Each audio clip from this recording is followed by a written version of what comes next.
الله الرحمن الرحيم ومن أحسن قولا ممن دعا إلى الله وعمل صالحا وقال إنني من المسلمين. Alhamdulillah, salam alaikum Allah subhanahu wa ta'ala. Segala keagungan, kebesaran dan pujian hanya milik Allah subhanahu wa ta'ala.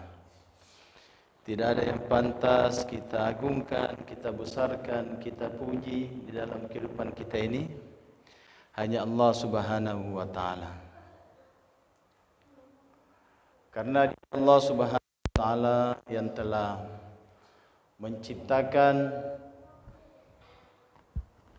apa saja yang ada di atas dunia ini, baik makhluk yang nampak, yang besar, yang kecil, yang telah menciptakan kita, yang memberikan kehidupan kepada kita.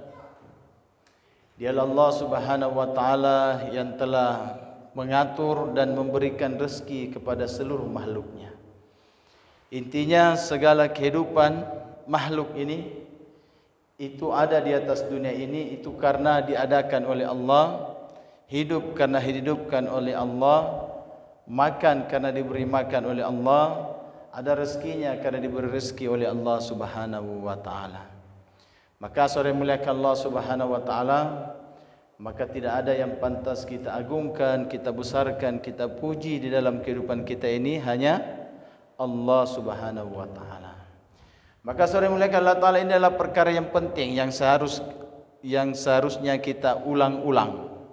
Bicara, ulang-ulang tentang keagungan, kebesaran, kehebatan Allah subhanahu wa ta'ala.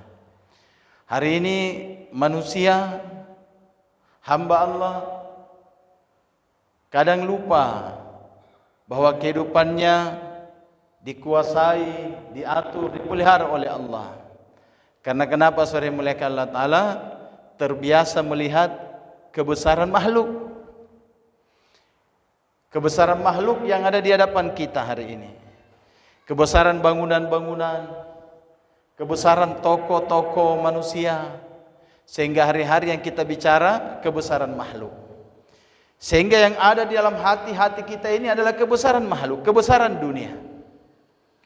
Dan kebesaran Allah, keagungan Allah telah hilang dalam hati-hati orang Islam.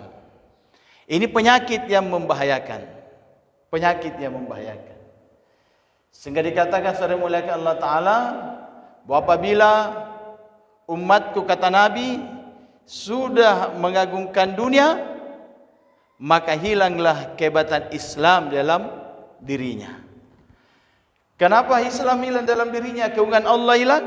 Karena hari-hari yang kita lihat, yang kita bicarakan adalah kebesaran makhluk, kebesaran dunia, kebesaran benda-benda, sehingga itu telah masuk ke dalam hati-hati kita. Sehingga yakin kita ketika ada sesuatu, larinya ke makhluk, larinya ke orang, tidak lari kepada Allah subhanahu wa ta'ala. Maka ini adalah saudara muliakan Allah ta'ala, hal yang sangat penting. Kata seorang ulama yaitu Bayi Wahab, beliau katakan, hari-hari seharusnya manusia ini bicara tentang keagungan, kehebatan Allah itu 25 kali. 25 kali. Bicara tentang sifat-sifat kehebatan Allah 25 kali. Sehingga kebesaran Allah, kehebatan Allah itu masuk ke dalam hati-hati kita. Allah Khalik, kita bicarakan Allah Khalik, Allah yang mencipta segala sesuatu yang ada di atas dunia ini, bahkan yang ada di alam akhirat, di kubur, sampai di akhirat, semua ciptaan Allah. Seluruh makhluk yang besar, mulai malaikat Jibril alaihissalam yang mempunyai sayap 600, sampai satu nyamuk dengan belalainya, yang kita pikirkan ini susah untuk kita bisa buat, ini Allah subhanahu wa ta'ala ciptakan. Dan Allah subhanahu wa ta'ala ciptakan malaikat Jibril dengan besarnya, dan Allah ta'ala ciptakan nyamuk yang begitu susahnya kita pikirkan penciptaannya, itu bagi Allah sama, tidak ada yang susah. Ya Pak? Tidak ada yang susah bagi Allah. Dan Allah menciptakan itu dengan kun fa yakun. Sudah jadi bagi Allah. Allah menciptakan kita mulai dari zaman Adam alaihissalam sampai manusia yang tadi terakhir lahir ini. Menciptakan kita dengan berbagai macam rupa. Di masjid saja ini rupa-rupanya kita macam-macam. Telinganya tidak ada yang sama, matanya tidak ada yang sama, kakinya tidak ada yang sama, tidak ada yang sama. La ilaha illallah. Inilah Allah. Selalu kita cerita. Dan Allah dalam menciptakan seluruh makhluknya ini tidak perlu dengan siapa-siapa. Allah dalam menciptakan seluruhnya tidak perlu siapa-siapa. Tidak perlu bantuan malaikat Jibril. Untuk apa? Malaikat Jibril dicipta oleh Allah. Tidak perlu bantuan malaikat Jibril. Tidak perlu bantuan makhluknya. Tidak perlu. Tapi seluruh makhluk yang ada di atas dunia ini perlu dan butuh dengan Allah, ya. Allah dalam menciptakan makhluk tidak butuh dengan makhluk. Tetapi seluruh makhluk yang diciptakan Allah itu butuh dengan Allah Subhanahu wa taala. Maka sore muliakan Allah taala inilah selalu kita ulang-ulang tentang keagungan, kehebatan Allah Subhanahu wa taala. Allah Razik yang memberikan rezeki kepada kita. Tidak ada satupun makhluk di atas dunia ini yang tidak tergantung rezekinya, keadaannya dengan Allah Subhanahu wa taala. Kullallahu ahad. Allah itu ahad, satu esa. Allahus samad. Seluruh makhluk kita ini tergantung dengan Allah. Allah tempat kita menggantungkan seluruh keadaan kita. Menggantungkan hidup kita, menggantungkan rezeki kita, keadaan kita, suasana kita. Kita gantungkan semua Allah Subhanahu wa taala. Allah Subhanahu wa taala memberikan rezeki kepada kita. Allahu akbar. Coba Pak. Dan Allah Subhanahu wa taala ceritakan di dalam hadits qudsi, rezeki, nikmat rezeki yang Allah taala berikan kepada kita di atas dunia ini, mulai dari manusia yang pertama sampai manusia terakhir, itu hanya 1%. Hanya 1%. Begitu juga dengan rahmat Allah Ta'ala berikan. Allah Ta'ala memiliki 900 rahmat. Hanya satu rahmat Allah Ta'ala yang Allah Ta'ala berikan kepada seluruh makhluknya di atas dunia ini. Begitu juga dengan rezeki yang Allah Ta'ala berikan kepada kita ini hanya 1%. Itu yang dimiliki sekarang, mulai dari manusia pertama sampai terakhir, itu hanya 1%. 99 rahmat dan kelebihan daripada rezeki itu Allah Ta'ala nanti akan berikan kita di akhirat. Coba 1% inilah yang diperebutkan di seluruh dunia. Inilah yang kita perebutkan. Inilah yang kita kiri kanan sibuk, 1%. Allah Subhanahu wa taala yang berikan semua rezeki kepada kita. Maka saudara yang muliakan Allah Subhanahu wa taala, hari-hari kembali diulang. Kata alim ulama seharusnya 25 kali kita selalu bicara tentang keagungan, kehebatan Allah Subhanahu wa taala agar kita betul-betul mengenal siapa itu Allah Subhanahu wa taala. Karena ketika seseorang selalu membicarakan tentang kehebatan, keagungan, kebesaran Allah, maka dia akan menggantungkan seluruh hidupnya kepada Allah dan dia hidup tanpa pernah dia merasa sendiri dalam kehidupannya. Orang beriman ini Pak ajib. Dia melangkah selalu ada dengan Allah. Sehingga saudara muliakan Allah Subhanahu wa taala, ajib ini orang-orang beriman. Dia tidak pernah risau, dia tidak pernah susah di dalam kehidupannya. Karena dia selalu merasa ada Allah di dalam kehidupannya. Maka saudara muliakan Allah Ta'ala, sehingga Allah Subhanahu wa taala katakan dalam hadits qudsi, wahai hambaku, ketika engkau mendapatkanku, maka engkau telah mendapatkan segalanya. Tapi ketika engkau kehilanganku, kata Allah, maka engkau telah kehilangan segalanya. Maka yang kita mau cari adalah Allah, rahmat Allah, kenal Allah, sehingga kehidupan kita ini tidak susah. Kehidupan kita tidak susah. Karena kita merasa ada Allah yang selalu bersama kita. Dan saudara yang muliakan Allah Subhanahu wa taala, orang-orang yang beriman setelah yakin kepada Allah, maka dia akan menggantungkan seluruh kehidupannya hanya kepada Allah Subhanahu wa taala. Maka saudara, ketiga iman ini telah wujud, keyakinan kepada Allah telah wujud, maka akan nampak dalam kehidupan kita mudah dalam mengamalkan perintah-perintah Allah. Pasti mudah. Seseorang dia akan mudah mentaati perintah Allah dan mudah meninggalkan larangan Allah ketika dia kenal Allah. Sehingga kata alim ulama, ayat tentang mengenai wa ma khalaqtul jinna wal insa illa liya'budun, tidaklah aku ciptakan manusia dan jin hanya untuk menyembah kepadaku. Ini maksud pertamanya, tidaklah aku ciptakan manusia hanyalah untuk mengenalku, kata Allah. Karena seseorang ini akan mudah menyembah Allah, kemudian meninggalkan Allah ketika dia kenal Allah. Sama dengan satu orang, dia kenal atasannya, orang kerja di perusahaan atau kerja di kantor, anggaplah dia sebagai seorang yang muda, dia seorang tentara atau polisi. Maka dia kenal ini Kapolri, ini Wakapolri, ini Kapoldanya.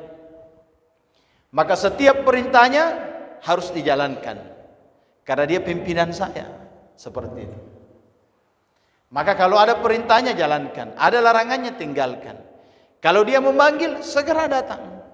Kapan dia tidak dipenuhi panggilannya, maka bahaya buat orang yang dipanggil tadi. Maka seperti itulah angkatan. Ketiga angkatan, maka cepat-cepat dia. Kenapa? Dia tahu ini orang mendatangkan manfaat dan bisa mendatangkan mudarat bagi dia.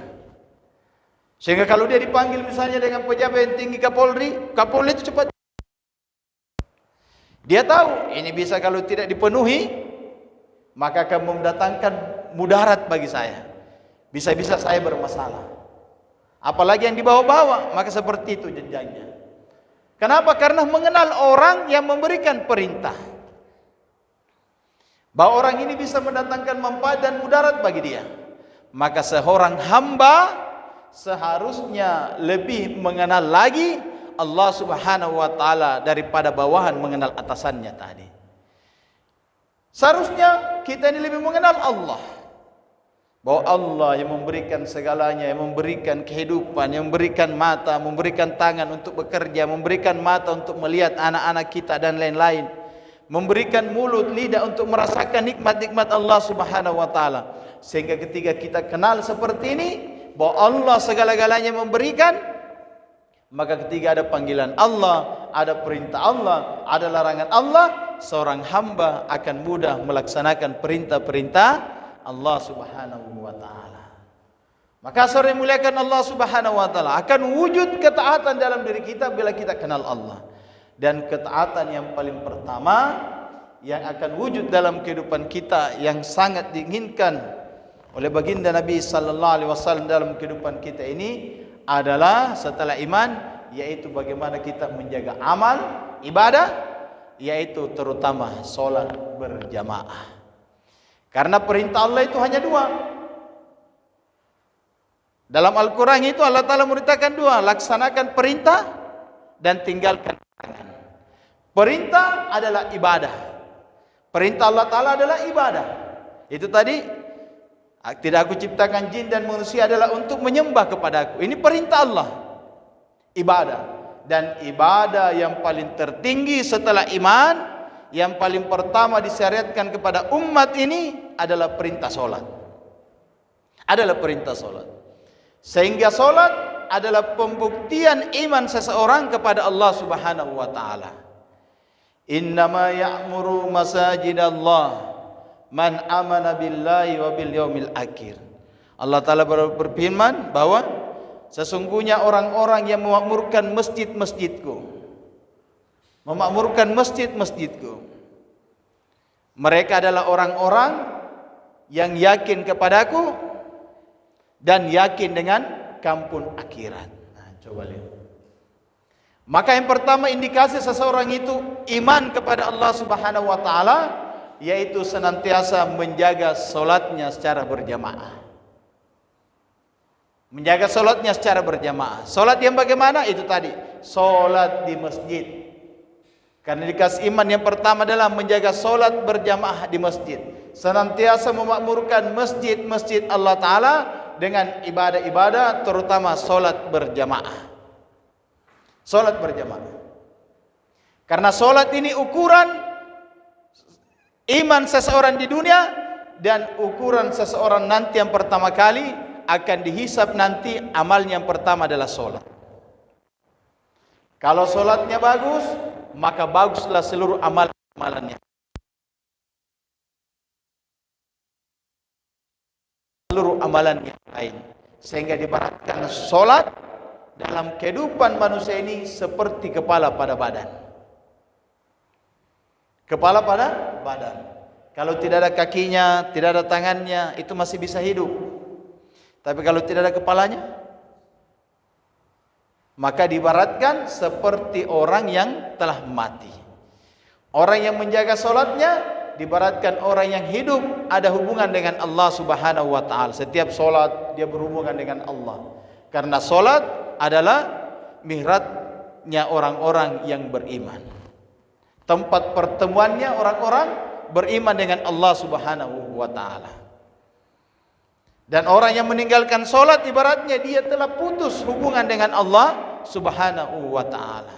Maka saudara yang muliakan Allah Subhanahu wa taala, perintah pertama yang harus kita jaga, pelihara dan kita suka ceritakan, sampaikan kepada seluruh keluarga kita adalah perintah salat.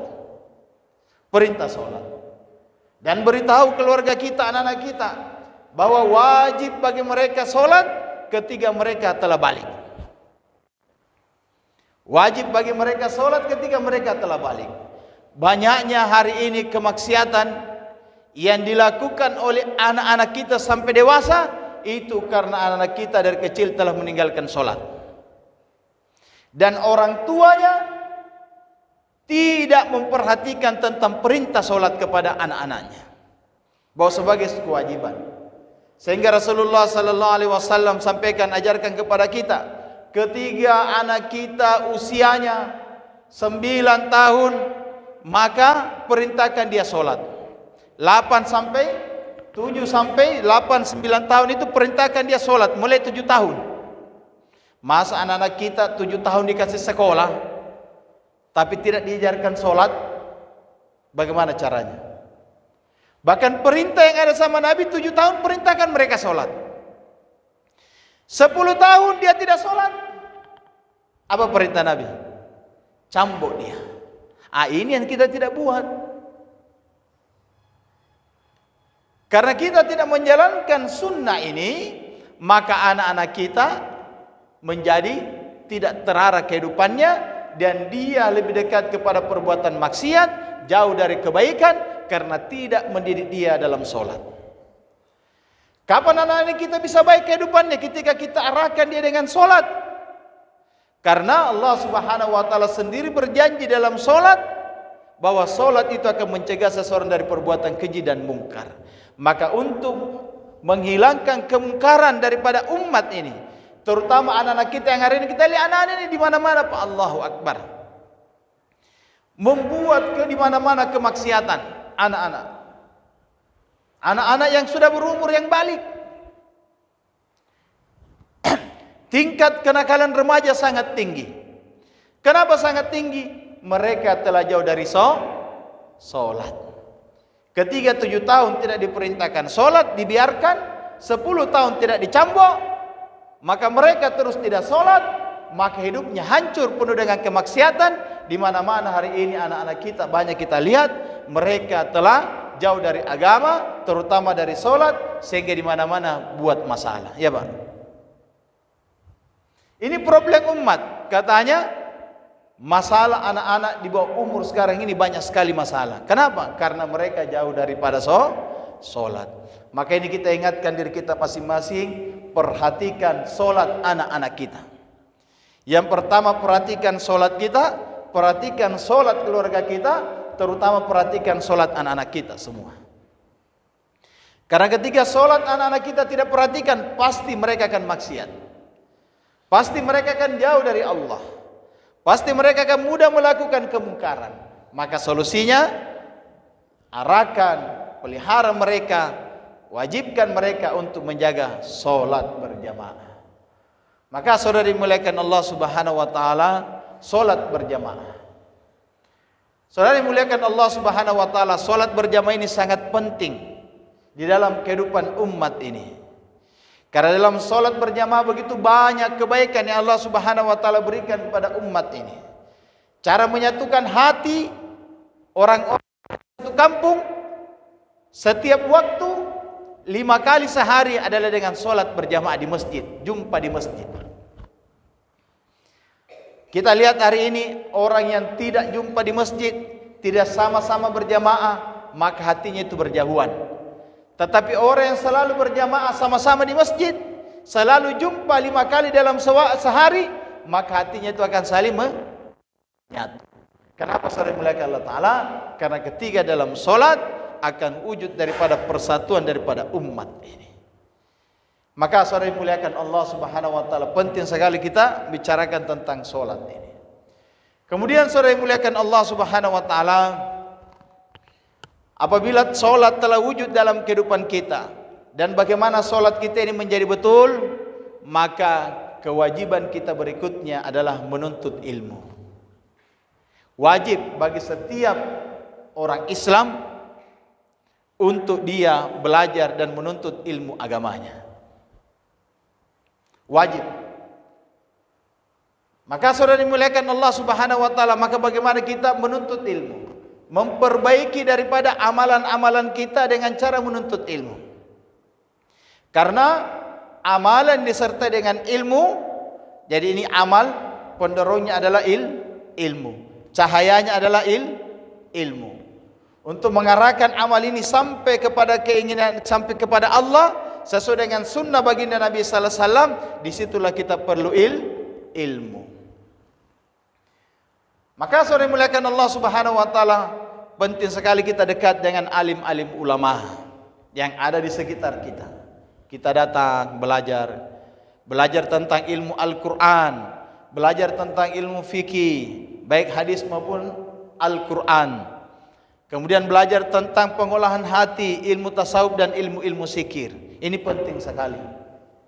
Maka saudara muliakan Allah Subhanahu wa taala, kita datang kepada alim-alim ulama, hormati, hargai, muliakan alim-alim ulama.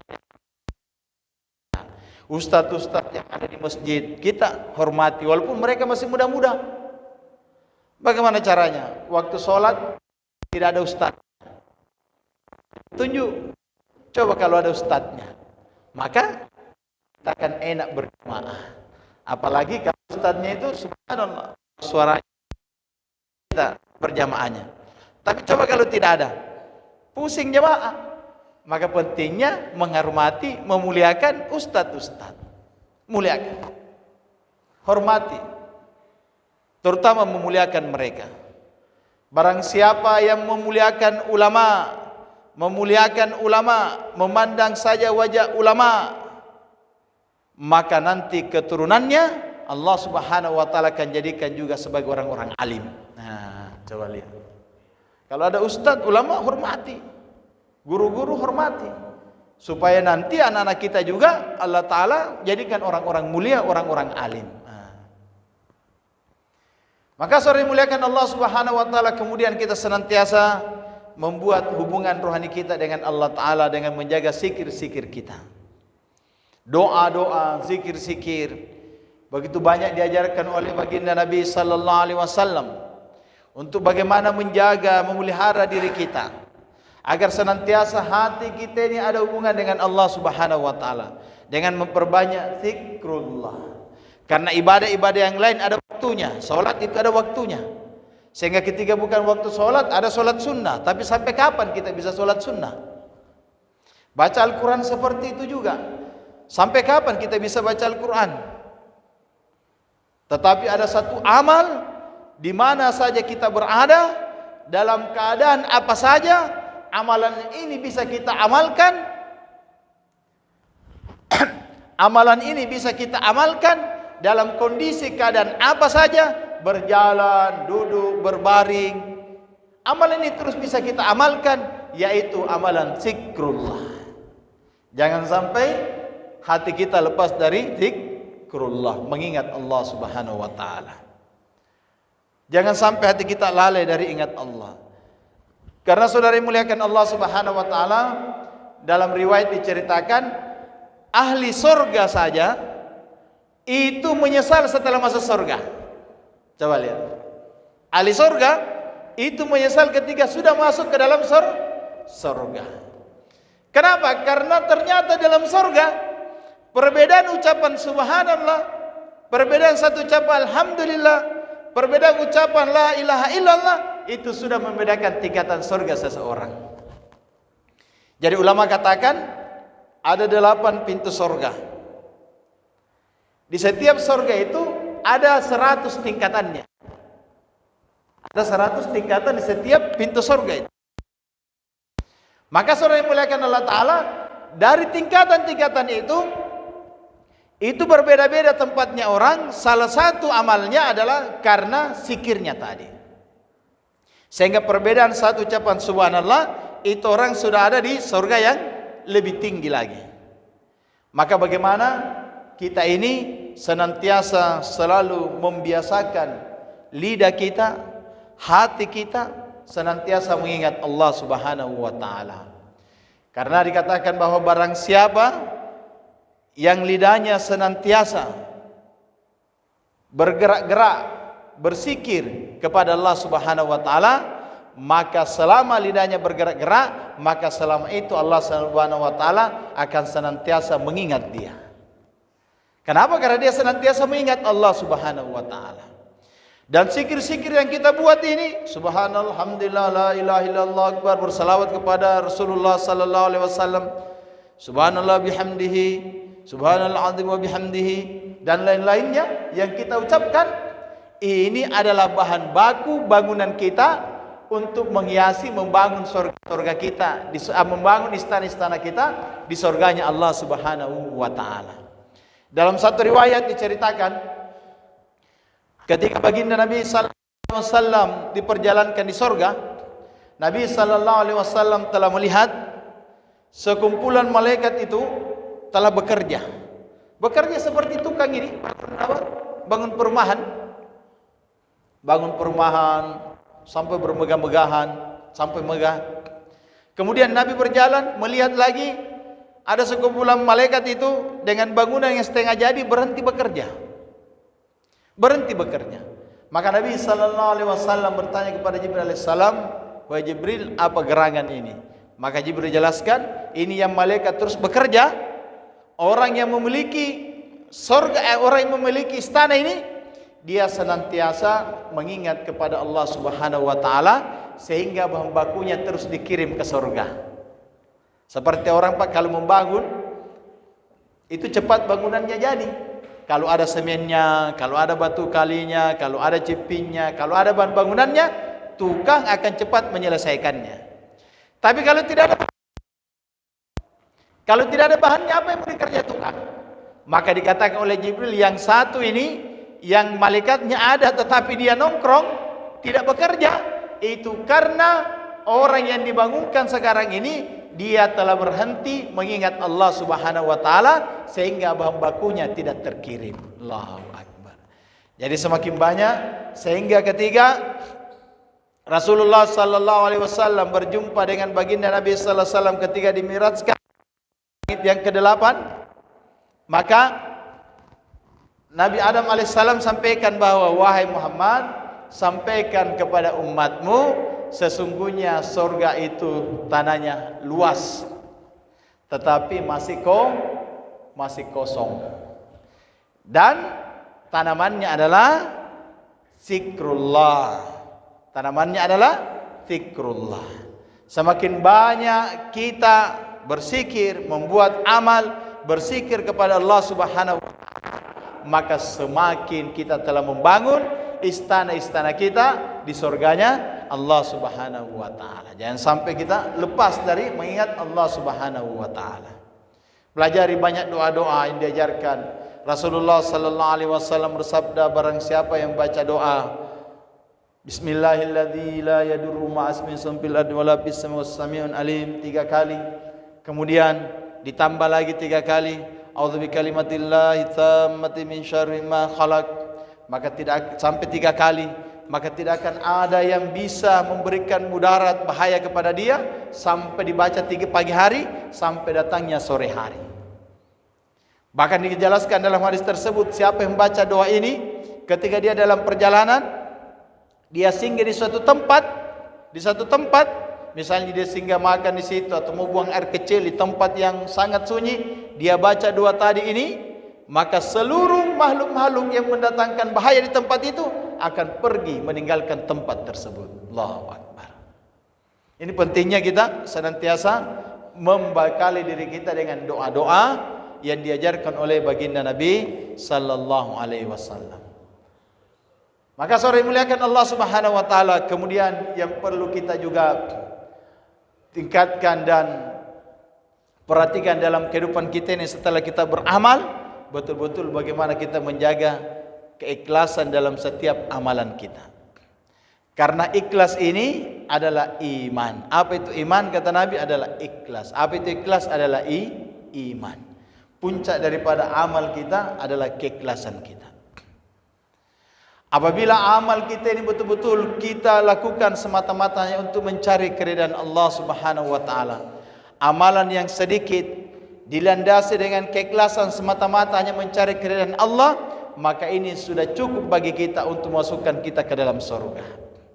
Tapi walaupun amal itu banyak, tetapi amal itu dilandasi oleh keinginan-keinginan yang lain, maka amal itu tidak akan diterima oleh Allah Subhanahu wa taala. Dan ikhlas yang tahu itu hanya kita dengan Allah. Tidak bisa kita baca keikhlasan seseorang. Oh ini ikhlas nih. Ikhlas itu tahu, tidak ada yang tahu. Yang tahu ikhlasnya seseorang, hatinya seseorang, ikhlas atau tidak, hanya dia dengan Allah Subhanahu wa taala. Sehingga nanti di akhirat, malaikat pencatat amal kebaikan saja, dia tidak tahu bahwa itu amalan ikhlas atau tidak. Dia tidak tahu. Dia hanya mencatat saja kebaikan.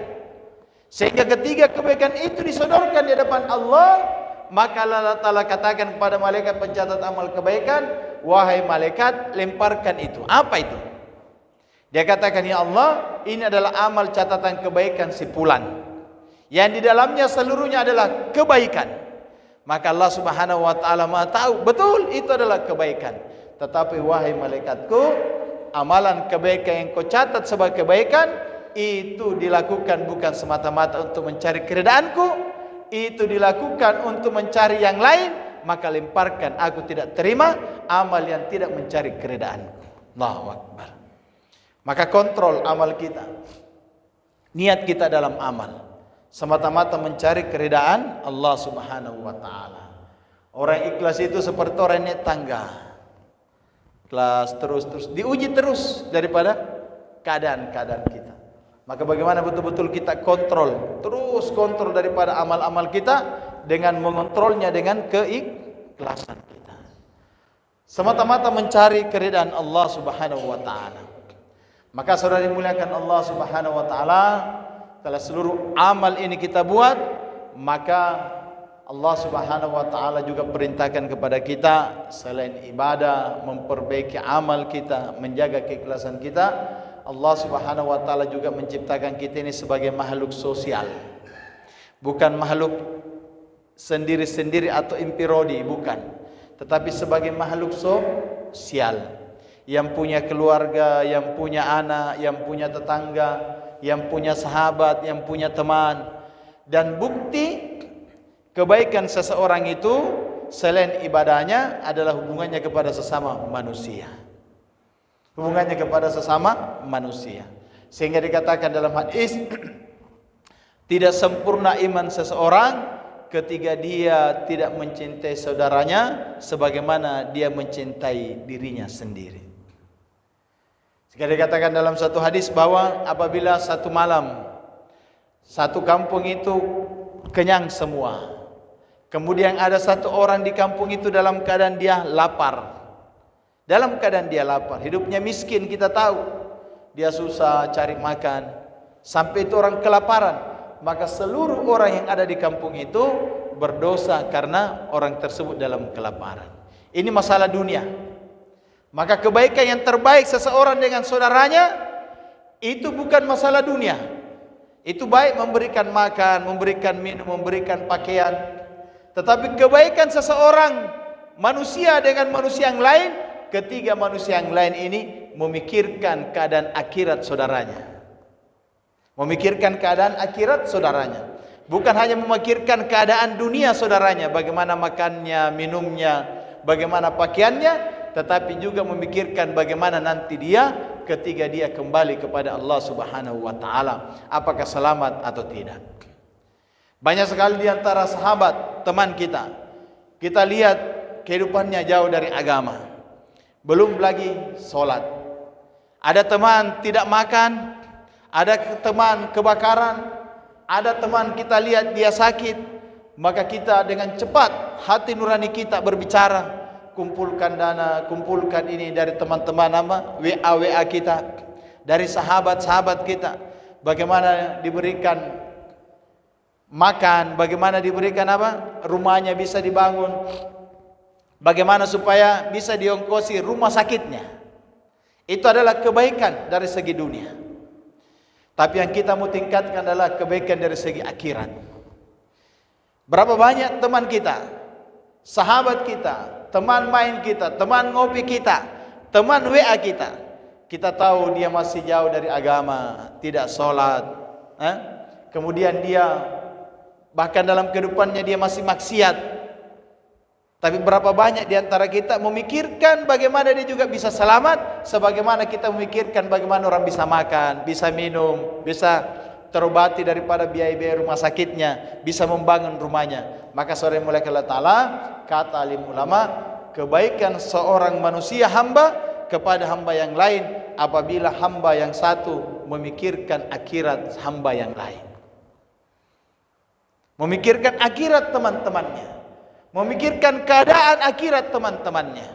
Sehingga dikatakan beruntunglah orang-orang yang menjadi pembuka pintu-pintu kebaikan, dan celakalah yang menjadi pembuka pintu-pintu keburukan. Orang yang beruntung adalah ketika dia mati, dosa-dosanya berhenti, tetapi amal kebaikannya terus berlanjut. Tetapi orang yang celaka ketika dia mati, dosa-dosanya terus berlanjut. Dosanya terus berlanjut. Maka kita ini mau menjadi orang-orang yang membuka pintu-pintu kebaikan. Bagaimana caranya? Allahu Akbar. Bagaimana kita memikirkan akhirat kita supaya bisa selamat, dan juga memikirkan akhirat daripada saudara-saudara kita. Hari ini kita lihat berapa banyak orang-orang di sekitar kita, sahabat kita yang belum lagi sholat, yang belum lagi menjalankan perintah-perintah Allah Subhanahu wa taala. Maka ini menjadi tanggung jawab kita bersama. Ini menjadi tanggung jawab kita bersama. Bagaimana kita datang kepada dia, mengajak dia untuk mentaati perintah-perintah Allah Subhanahu wa taala, mengajak dia untuk menjalankan sholat berjamaah. Maka saudara yang muliakan Allah Subhanahu wa taala, inilah maksud jemaah datang adalah untuk sama-sama kita memikirkan, bukan hanya memikirkan diri kita, tetapi juga bagaimana kita menjadi makhluk sosial, bukan hanya memikirkan makan minum saudara kita, tetapi juga memikirkan bagaimana keadaan agama daripada saudara-saudara kita yang ada di sekitar kita. Coba Pak, kalau dikatakan dalam hadis begini, barang siapa yang meninggalkan sholat 5 waktu dengan sengaja, maka dia akan tertulis pintu neraka yang harus dia masuki. Wajib dia memasuki pintu neraka tersebut. Ada hadis lagi seperti ini, barang siapa yang meninggalkan satu waktu sholat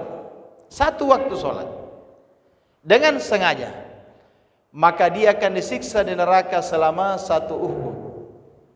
Berapa itu ukurannya 1 Uhud? Ukurannya adalah 80 tahun. Berapa itu 80 tahun? 80 tahun, 1 hari dunia itu hitungannya 1000 hari di 1000 tahun di akhirat. Coba lihat berapa ukurannya. Maka apakah kita tega membiarkan daripada saudara-saudara kita seperti itu tersiksa? Apakah kita akan biarkan mereka akan disiksa begitu lama? Sedangkan kita hidup dengan mereka, berdampingan dengan mereka, makan minum dengan mereka, bercanda ketawa dengan mereka, dan kita tidak memikirkan bagaimana mereka juga bisa selamat. Maka kawan yang terbaik, keluarga yang terbaik, teman yang terbaik, bagaimana dia sama-sama di dunia menikmati kenikmatan, dan nanti sama-sama di akhirat masuk surga bersama-sama nanti dalam surga. Maka inilah saudara yang muliakan Allah Subhanahu wa taala, kita perlu memikirkan ini bersama. Kita perlu memikirkan ini bersama. Dan ini adalah amal jariah yang sangat besar. Yang sangat besar.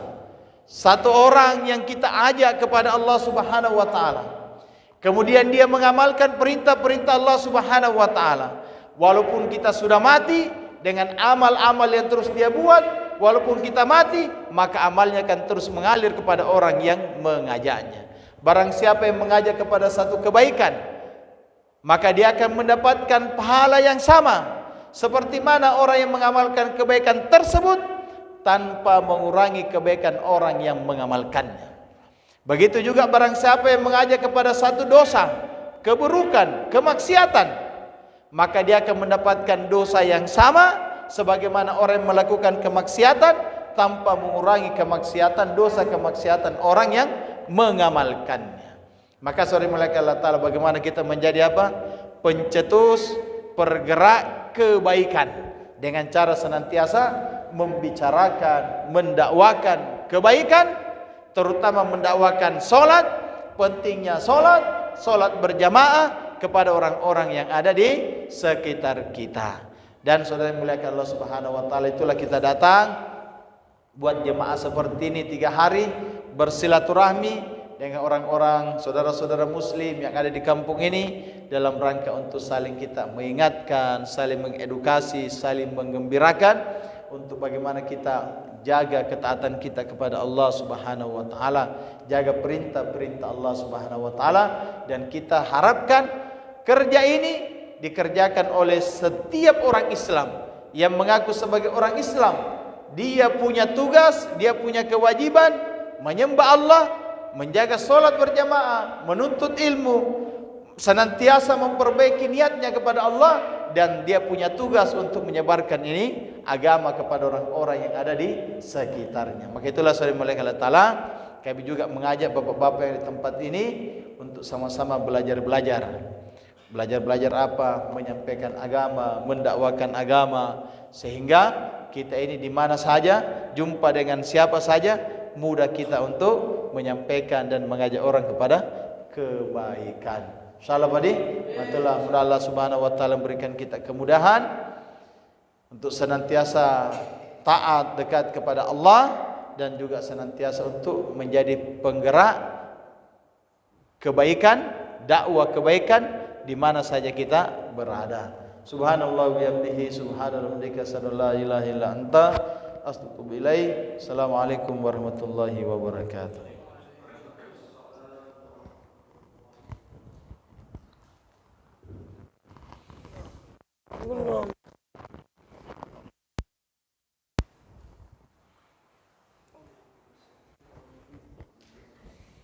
Sudah ke operasi? Hah? Baru 1.